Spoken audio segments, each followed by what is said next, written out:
Hi all, I'm back. Sorry for the last couple of days of no videos. I've just been dealing with some personal stuff, and life has a fantastic way of getting right in the way. We are back on the XB Coupe. You'll notice that there's a spot here now. We've actually cleared out a couple of cars. We've just realised that we couldn't work with. We had 5 cars in here not that long ago, and it was just cramped, and I was like, I can't handle this. So I did some cleaning and whatnot, and I've stored 2 cars at another mate's workshop. He's down in Seaford. He does mechanical. He's very, very good. Check him out. He's JC Mechanical and Diesel Performance. He's 3 Seaford Road, Seaford, which is, if you're in South Australia and you're down south, you know where that is. He's a big green building opposite Bunnings. He hasn't quite got his signs up yet because he just moved to a new shop. But he's the bee's knees when it comes to that kind of stuff. He's my go-to late model mechanic guy. Where it comes to old school stuff, I tend to fix it myself because it's not that hard. So yeah, and I thought I'd show off this chap. I'll just hang that there for a second. If you're looking for little odds and ends and tools and equipment, and you're in South Australia, give him a holler. He is super handy at getting little odds and ends. I was going to show off in this video because somebody commented the other day about what tools are required for rust repairs.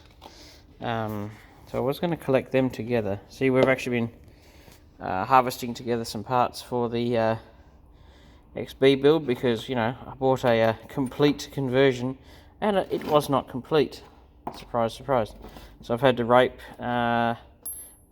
raid some bolts out of some other things. Those come out of a, I'm hoping I might be 2 bolts short actually, but they're off a 6-cylinder, but they look like they're going to work beautifully once they're cleaned up to bolt the V8 and C4 together. They're the torque converter nuts. They're off a 6-cylinder C4, but I'm hoping that they're going to screw onto the V8 C4. I'm hoping they will, otherwise I'll have to buy new ones about $30.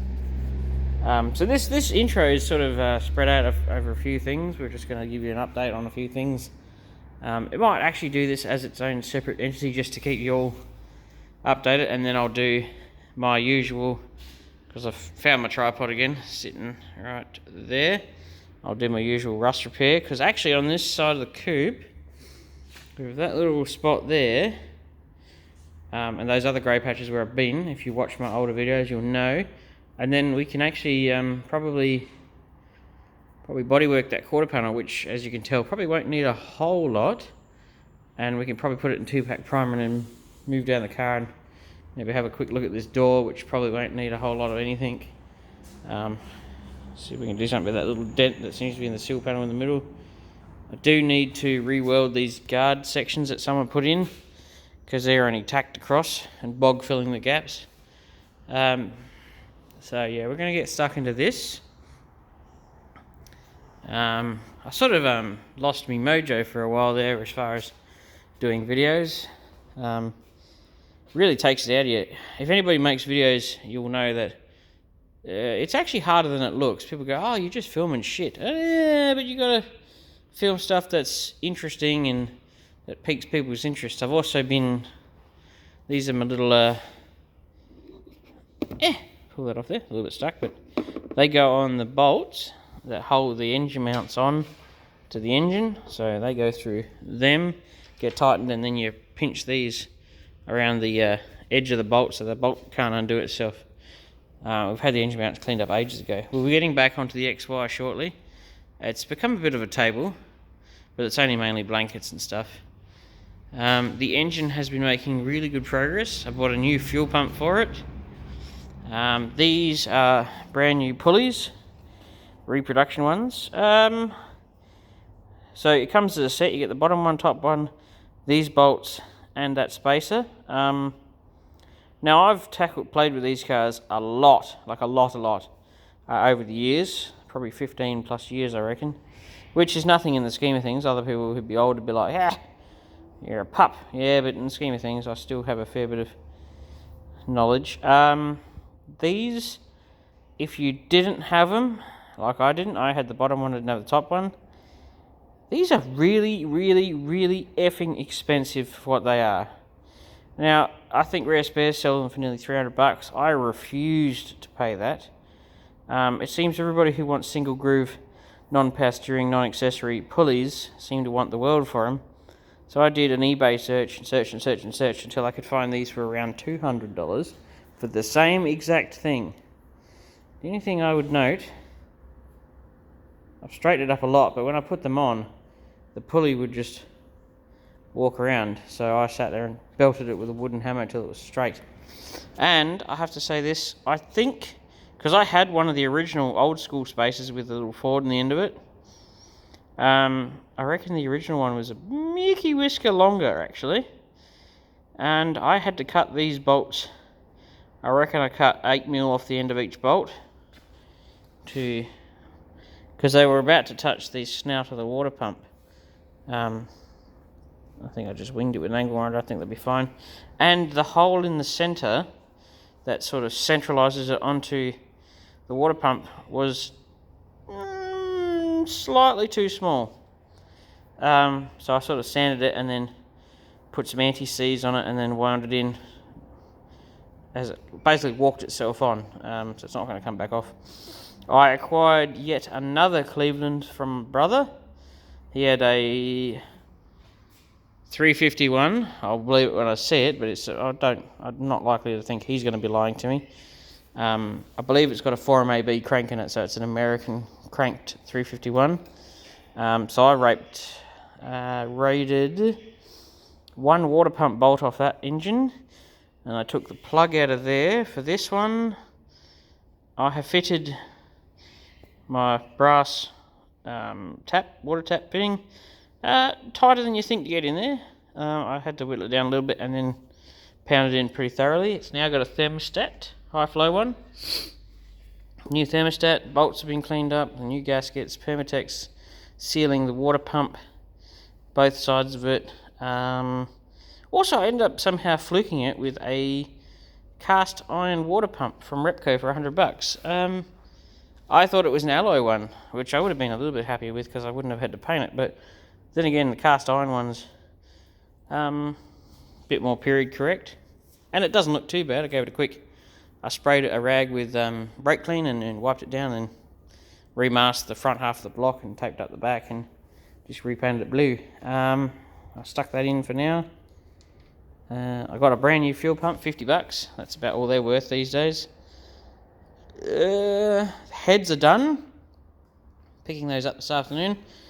And then we'll do another video on this. I put all my lifters in.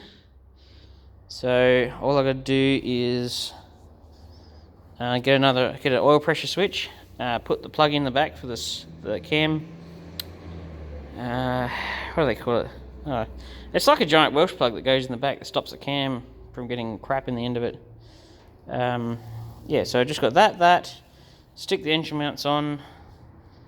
But that's pretty much it. Put the oil filter on and drop in my dipstick once I got the heads on. It's pretty much the bottom end is all sorted. I have to say, if you're thinking about giving it a go yourself, do it. It is not difficult as long as you follow some basic common sense. Well, a lot of it's common sense, and get machine work and stuff done professionally.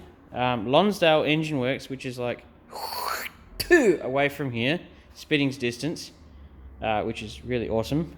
Didn't realise they were that close. They did the machine work, the cleaning, and sourced us the pistons and the rings. They could pretty much do the whole shooting match if you want to, but I wanted to do it. So I had them do all the machining. The motor, so I took them down a dirty block, as you saw, and they acid dipped it, removed the cam bearings, bored it to 30 thou, supplied the pistons and rings, faced it, as in decked the block, fitted new cam bearings, ground the crank down 10th hour, fitted the pistons to the rods, and I think all of that was $1,500. I think they were quoted at $1,500, and they stuck to their word. They were on the bunny.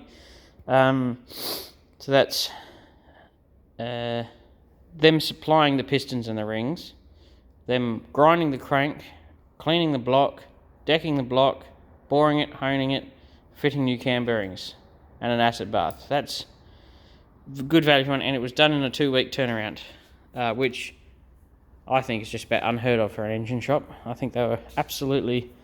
I will not be going anywhere else because I just don't think anybody can beat that. And they're so convenient for me, it's just unreal.